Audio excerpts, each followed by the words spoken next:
Mark 11. Now when they drew near to Jerusalem, to Bethphage and Bethany at the Mount of Olives, Jesus sent 2 of his disciples and said to them, Go into the village in front of you, and immediately as you enter it, you will find a colt tied, on which no one has ever sat.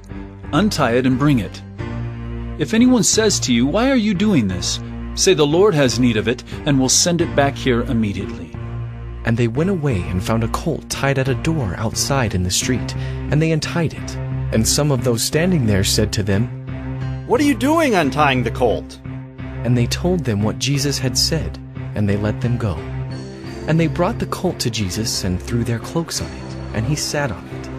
And many spread their cloaks on the road, and others spread leafy branches that they had cut from the fields. And those who went before and those who followed were shouting, Hosanna!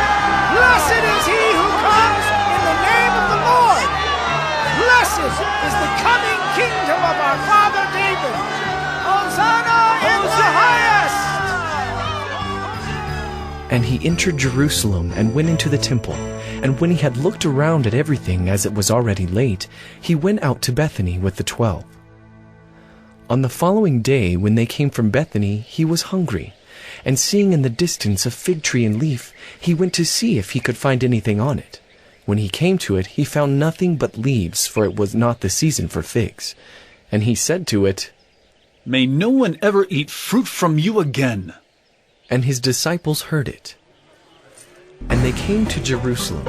And he entered the temple and began to drive out those who sold and those who bought in the temple.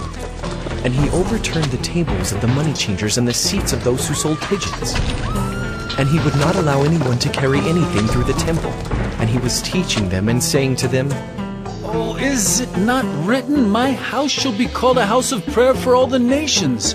But you have made it a den of robbers. And the chief priests and the scribes heard it and were seeking a way to destroy him, for they feared him because all the crowd was astonished at his teaching. And when evening came, they went out of the city. As they passed by in the morning, they saw the fig tree withered away to its roots.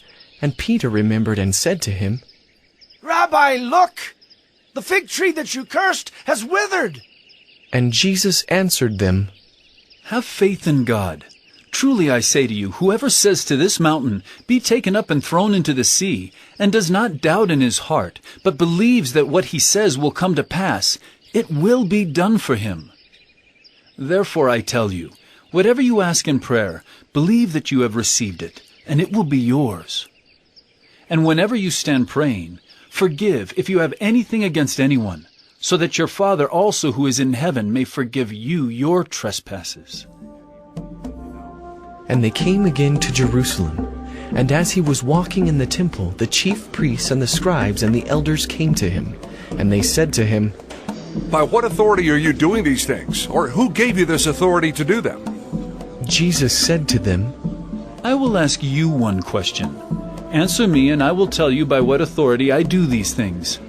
Was the baptism of John from heaven or from man? Answer me. And they discussed it with one another, saying, If we say, from heaven, he will say, Why then did you not believe him? But shall we say, from man? They were afraid of the people, for they all held that John really was a prophet. So they answered Jesus, We do not know. And Jesus said to them, Neither will I tell you by what authority I do these things.